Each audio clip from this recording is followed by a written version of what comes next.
Assalamualaikum warahmatullahi wabarakatuh. Kenalkan, nama saya Mairisa Putri Lestari. Di sini, saya akan mempresentasikan tentang perilaku bullying pada anak usia dini, yaitu memahami fenomena dan dampak upaya pencegahan lingkungan sekolah dasar.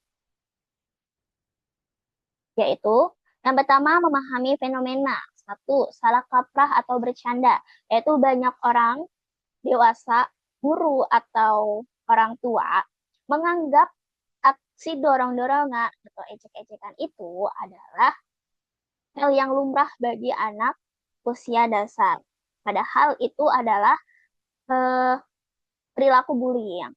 Lalu di masa yang kedua itu masa transisi, yaitu mas anak usia 3 sampai 12 tahun sedang dalam tahap belajar berempati. Jika di lingkungan tidak mengajarkan batasan yang tegas, mereka akan menganggap menyakiti orang lain itu adalah.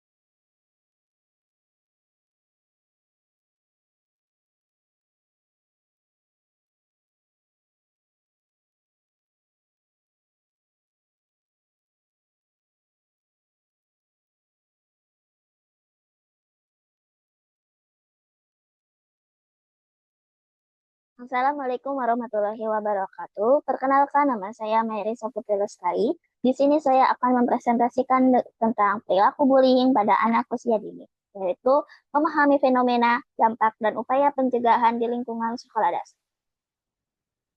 Yang pertama yaitu memahami fenomena, yaitu salah salah kaprah atau bercanda. Jadi di setiap eh, banyak orang dewasa, guru atau orang tua menganggap aksi dorong-dorongan atau ejekan itu sebagai hal yang lumrah bagi anak usia anak usia sekolah dasar. Padahal itu aksi di mana mereka melakukan kekerasan atau bullying. Lalu di masa transisi, yaitu anak usia 3 sampai 12 tahun sedang dalam tahap belajar berempati. Jika di lingkungan tidak mengajarkan berbatasan yang tegas, mereka akan menganggap menyakiti orang lain adalah cara untuk mendapatkan pengakuan sosial atau terlihat berkuasa. Jadi menganggap aksi mereka itu tuh nanti di umur 3 sampai 12 tahun itu tuh menganggap eh, aksi mereka itu tuh bagus gitu. Padahal bullying itu tuh nggak bagus bagi anak-anak. Lalu yang kedua itu dampak luka yang dibawa hingga dewasa. Satu, bagi korban, yaitu hilangnya kepercayaan diri, mereka merasa rendah diri dan berharga. Lalu yang kedua bagi perilaku, yaitu terbentuknya karakter kasar. Jika tidak ditegur, perilaku akan perilaku akan tumbuh pola pikir bahwa kekerasan adalah solusi untuk mendapatkan keinginan mereka. Jadi menganggap eh, pola pikir mereka itu, perilaku mereka itu menganggap aksi bullying itu tuh pantas untuk mereka itu buat apa ya? Menghilangkan rasa gak rasa nggak enak gitu.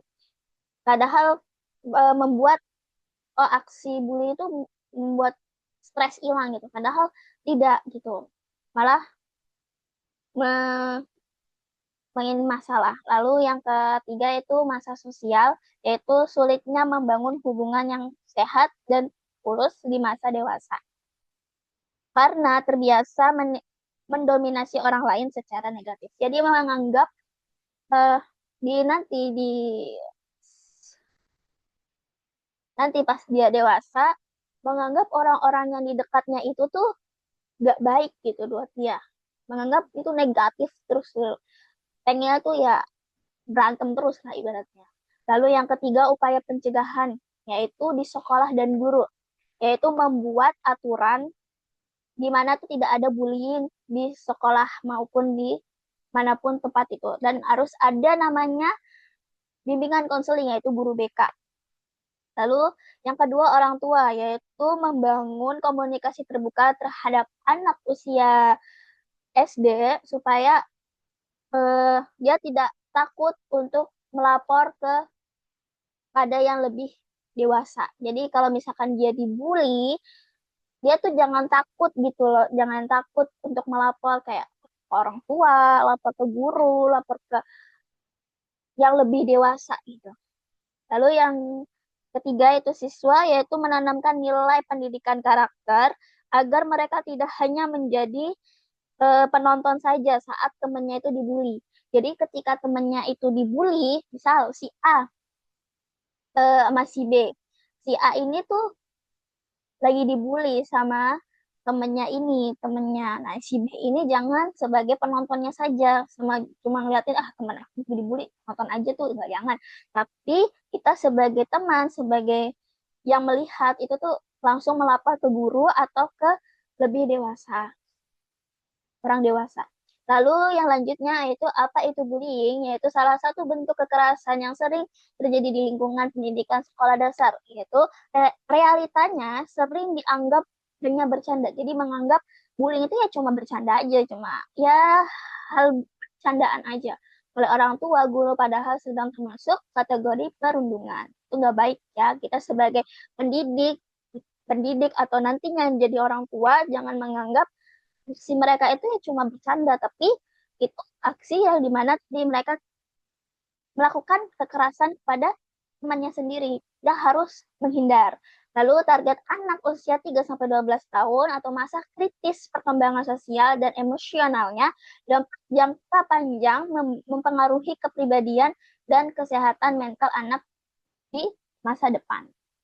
Lalu penemuan penelitiannya itu tingkat kejadian masa tergolong tinggi, yaitu statik kategorinya yaitu 32,35%, kategori rendah 7,65%, yaitu kategori sedang. Lalu profil pelakunya itu mayoritas adalah siswa laki-laki 62,31%. Jadi di sekolah ini tuh masih ada namanya perundungan. Rata-rata mayoritasnya itu yang membuli itu adalah laki-laki. Lalu, bullying bukan masalah sepele karena melibatkan sebagian besar siswa sebagai perilaku maupun korban.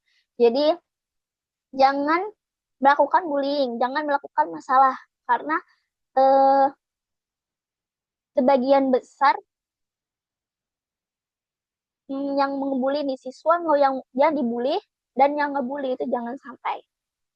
Lalu bentuk-bentuk bullying yaitu bullying verbal, yaitu mengejek, memanggil, memanggil nama orang tua, berkata kasar. Lalu bullying fisik yaitu memukul, mendorong, mencubit. Lalu bullying rasional yaitu mengucilkan teman dari kelompoknya bermain.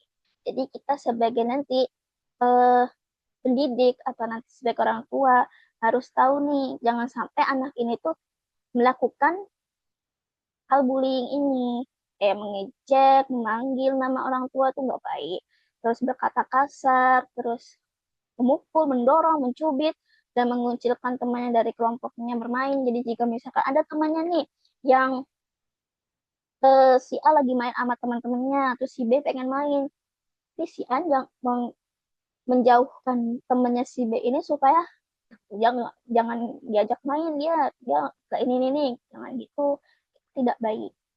Lalu faktor penyebab bullying yaitu sisi siswa kurangnya rasa empati, keinginan untuk terlihat berkuasa, mengikuti teman, atau sekedar iseng. Lalu di sisi sekolah, minimnya peran pencegahan, belum adanya program bimbingan konseling dan efektif. Jadi belum ada nih di sekolah, belum ada bimbingan konseling ini. Lalu belum adanya aturan tegas, belum ditegasin gitu aturannya.